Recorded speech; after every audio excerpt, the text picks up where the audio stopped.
Welcome to my friends who are here and my friends who are here, and anybody watching this later.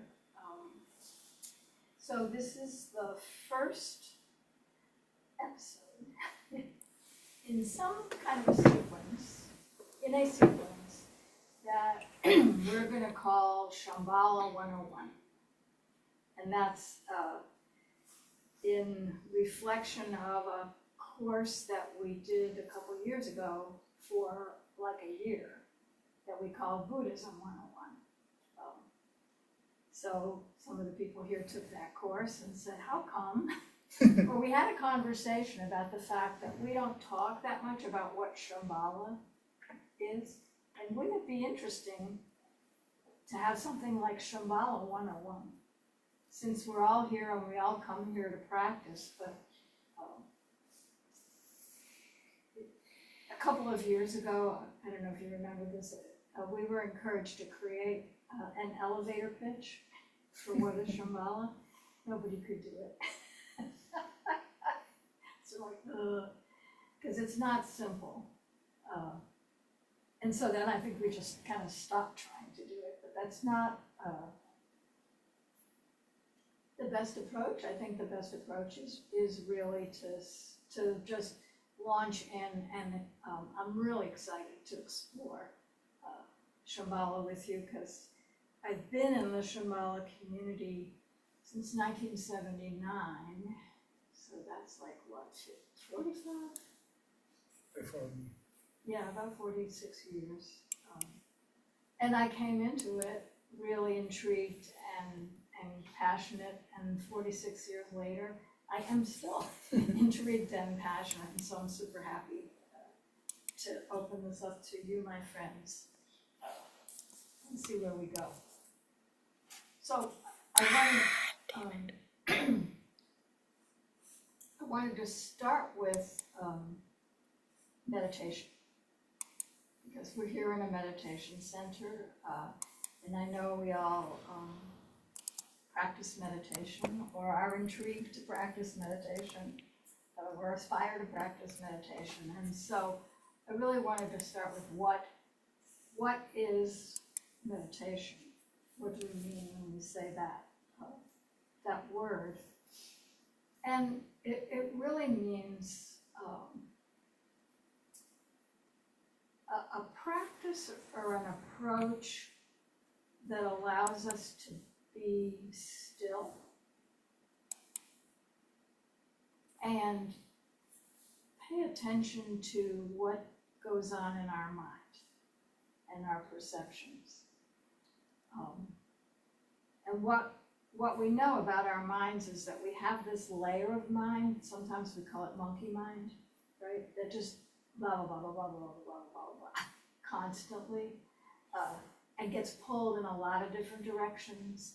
And now, thanks to our phones and social media, we're sort of, it's almost like sometimes they say there's an attention economy, like our attention is for sale. And people are luring it and buying it and commodifying it. So we all, as human beings, we have that layer of jumpy around mind.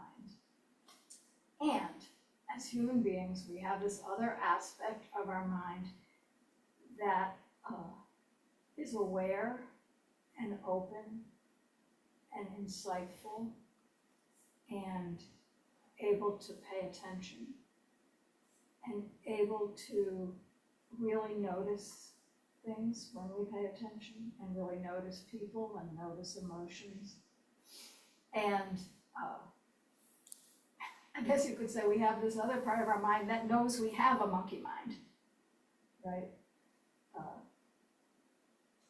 As I read this recently, it was in that Susan Chapman's book where she went through a cancer treatment and then had the chemotherapy, and then do you know that thing about brain fog that people get after chemo?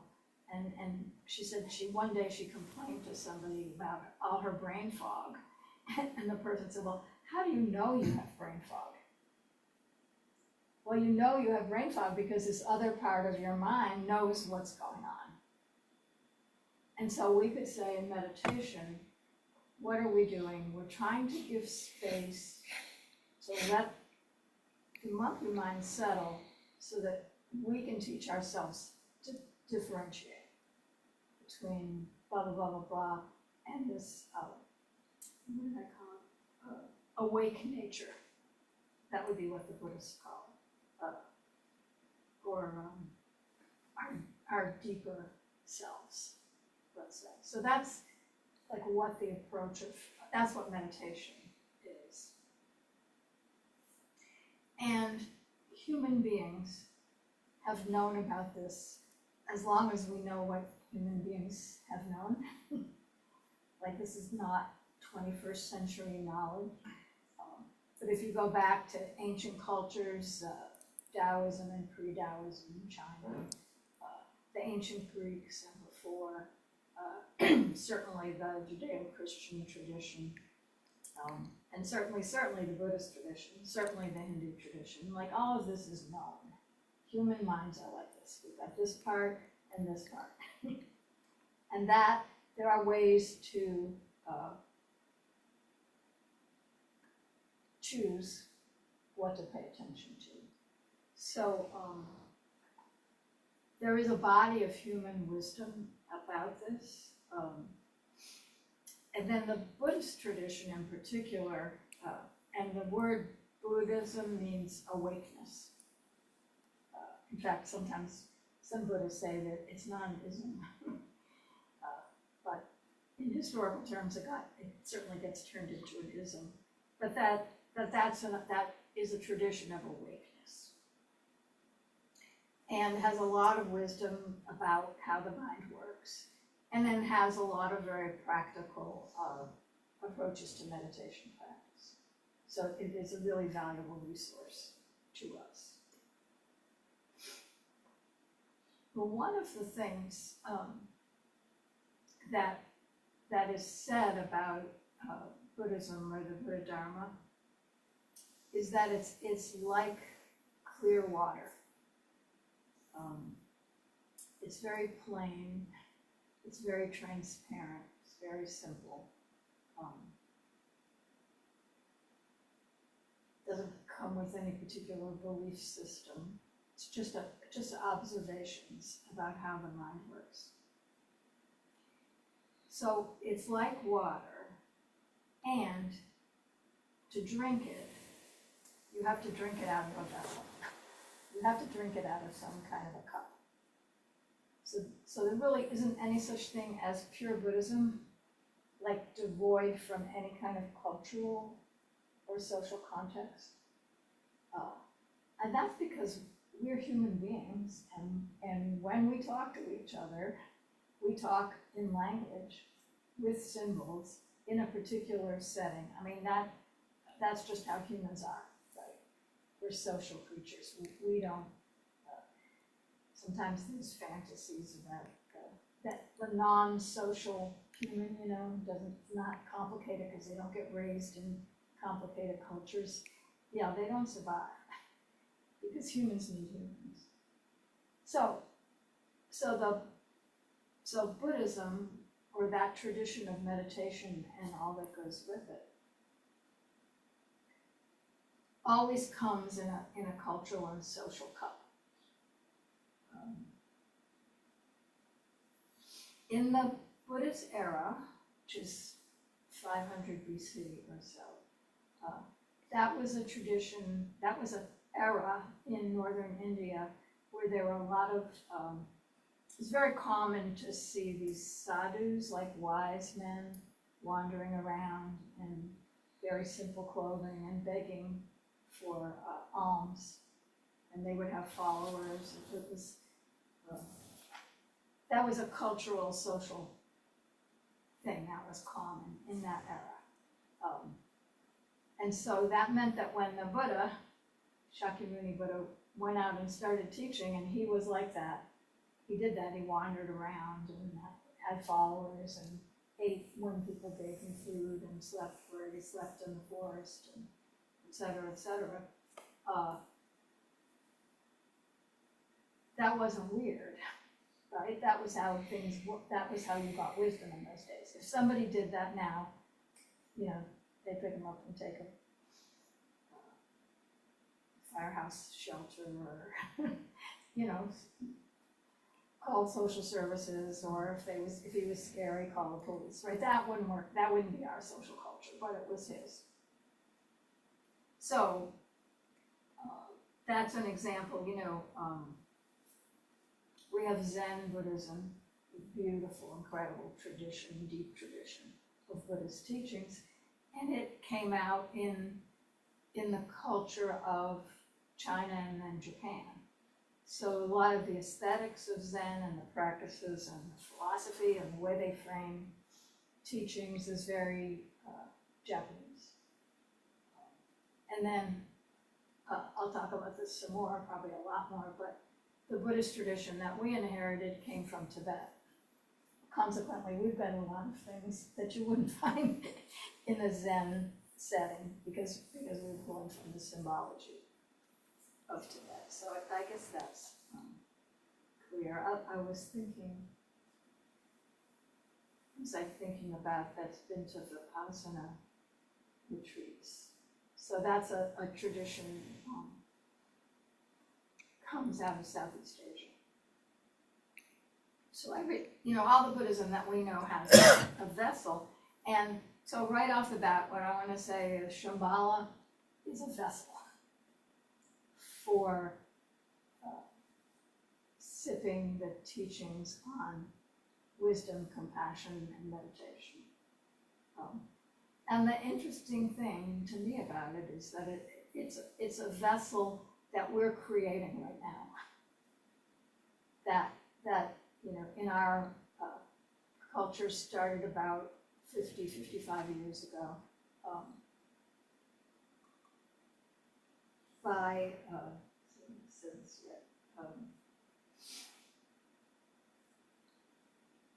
by a teacher who became a refugee from Tibet when the Chinese took over.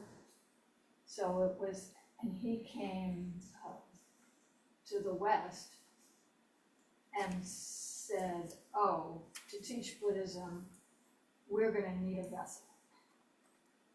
And so Shambhala comes out of that, the way we think of Shambhala. So,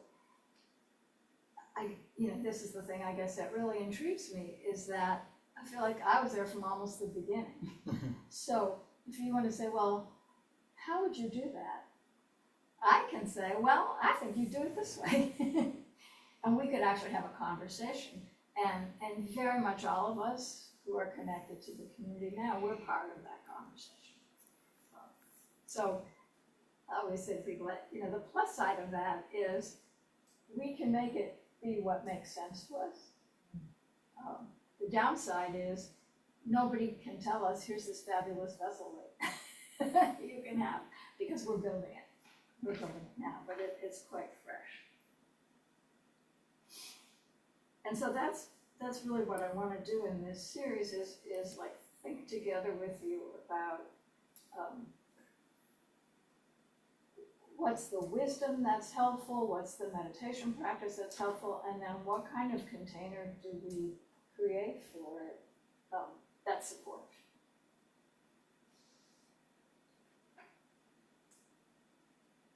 I should have said that my plan for this is to stop at about 5:00 and let us stretch, and then starting at 7 we'll do some meditation practice.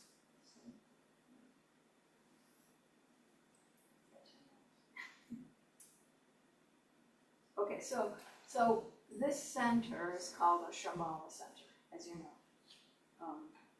And it's part of a network of 100, hard to count exactly, but it's running about 110 centers, groups and centers that are around the world.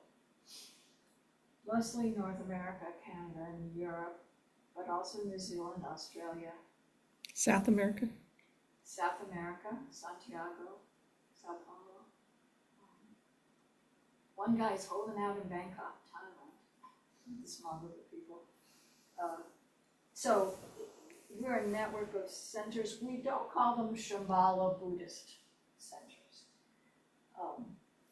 Because, and this was our founder's inspiration, Buddhism is just one mode of talking about wisdom, but there are other modes.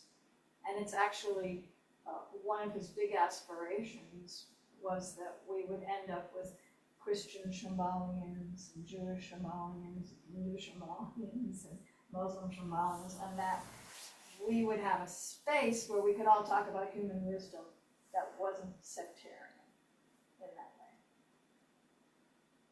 And that holds at one level. On another level, we're built a lot on the Buddhist tradition, so we can't, we're not gonna be, I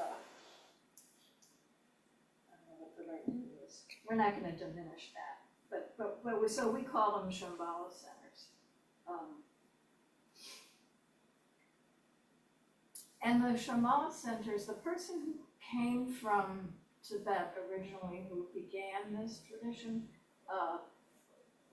his Buddhist name was Chogyam Trungpa.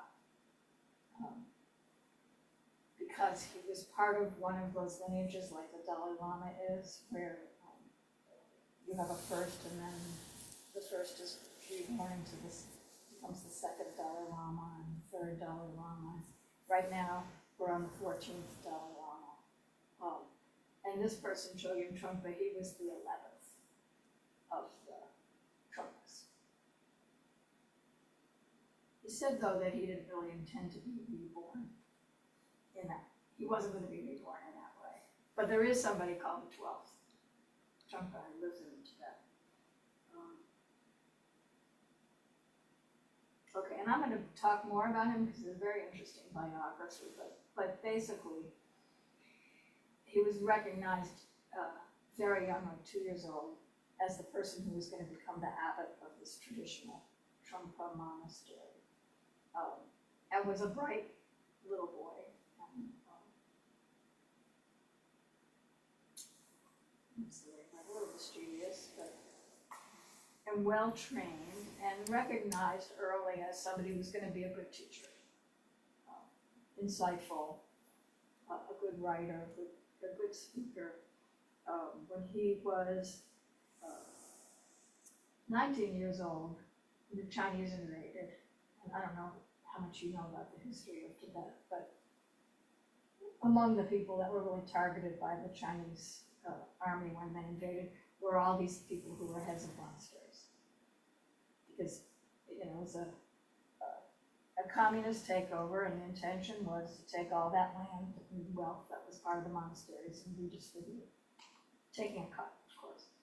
So that whole group of men, some women, mostly men who were in those high positions, a lot of them decided that the best thing to do to preserve their people and their teaching was to escape. And so Chogyam Trungpa was one of those. The Dalai Lama is another one who he actually walked over the Himalayas out of Tibet into India. And then, so he was 19 at the time. When he got to India, the hierarchy of Tibetan teachers had figured out, okay, this guy's going to go to this monastery, he's going to teach these lamas, and he's going to fit right in the hierarchy, and we'll have him do teaching, and we'll have him use him for whatever political purposes we have. And Chogyam said, no, I don't think so. I think I want to go to Europe. I think I want to go to the West. I'm so curious about what the West is like. And so he made friends with the British ambassador to India. India was very gracious and hospitable to the Tibetans. It's really amazing now what they did, how supportive they were. He met the British ambassador. The British ambassador was impressed. He arranged for a scholarship, and in 1963, so it would have been like 22, 23, he goes to Oxford, England, to study comparative religions. Knowing something about Buddhism, learn about the other religions, thought that was really interesting. He didn't care for England that much. And he was not, still was not like fitting into the mold of what everybody expected an Asian Buddhist teacher to be. Which is quite rebellious anyway. So in 1970, he came to North America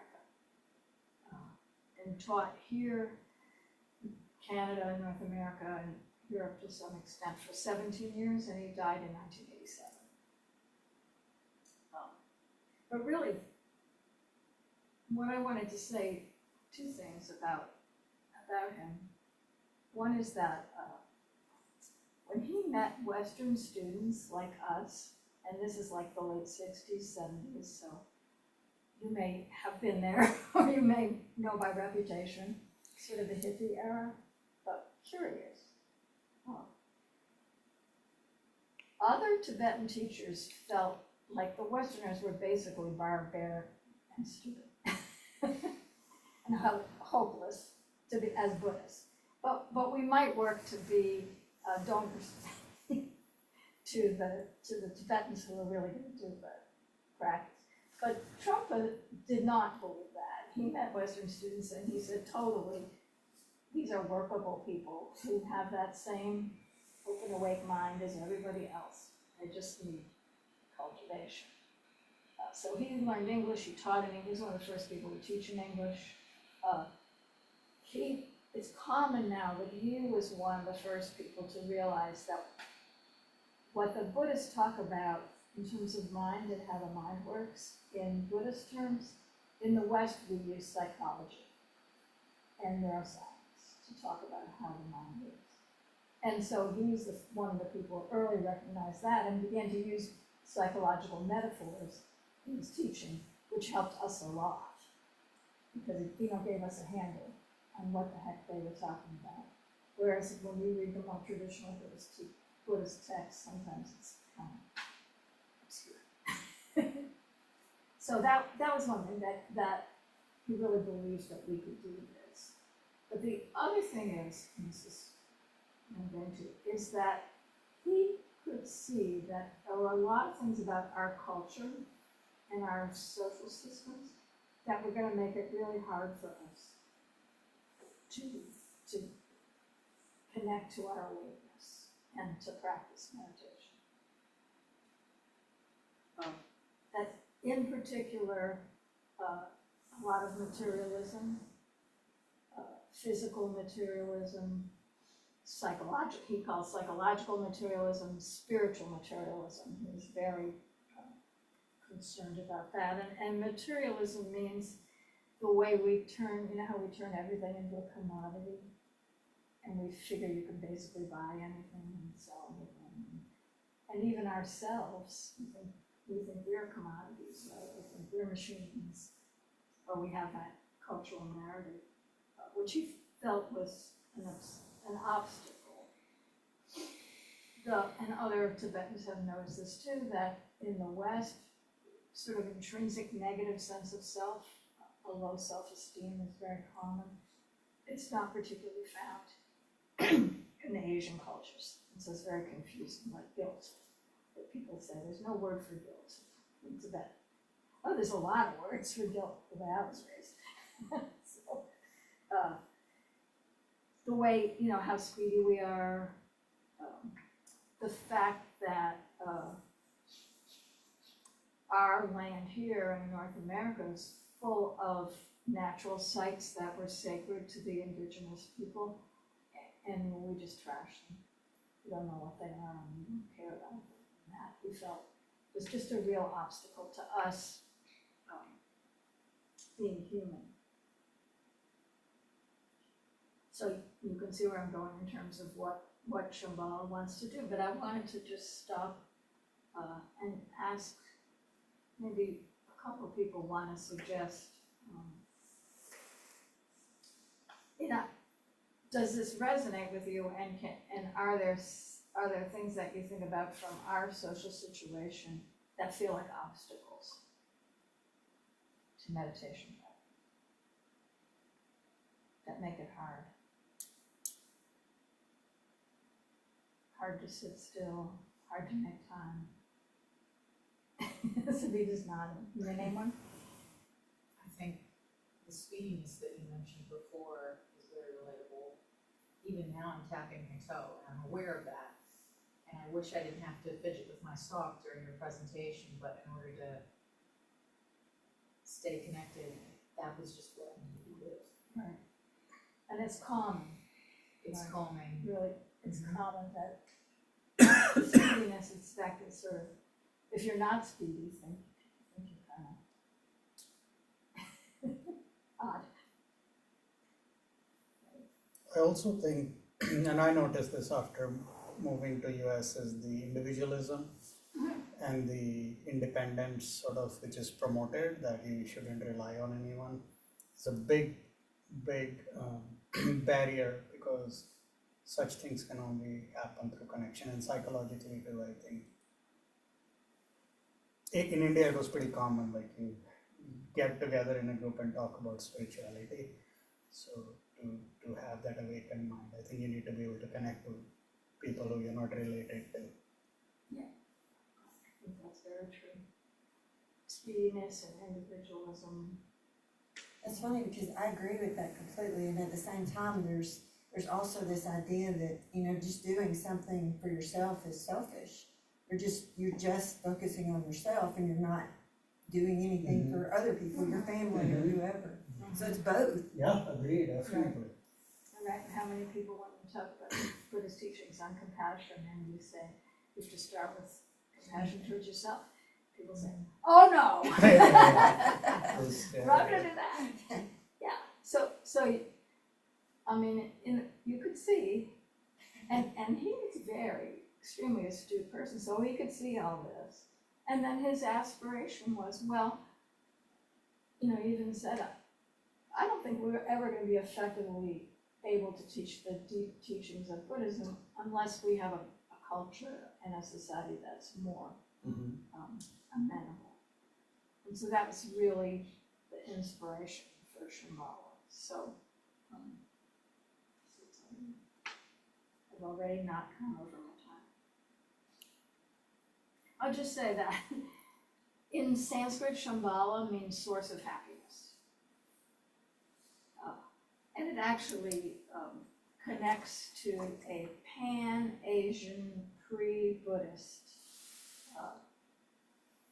what you call it, myth, cultural belief that there's an actual place that would support us in becoming enlightened, that would support us in peacefulness and care for other people and care for ourselves and learning and devotion in that way.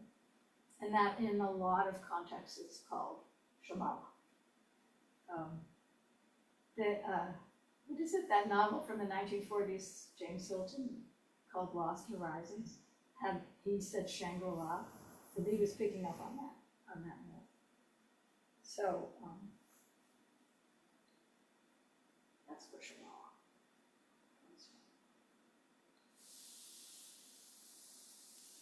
So, thank you. That was episode 1. If you want to just stretch for a minute, I'm going to light some incense and then we'll do some meditation practice. And then the plan is still that when we come to 7:25, we usually do our walking meditation. If anybody wants to continue the conversation, I'll be in the back if you want to keep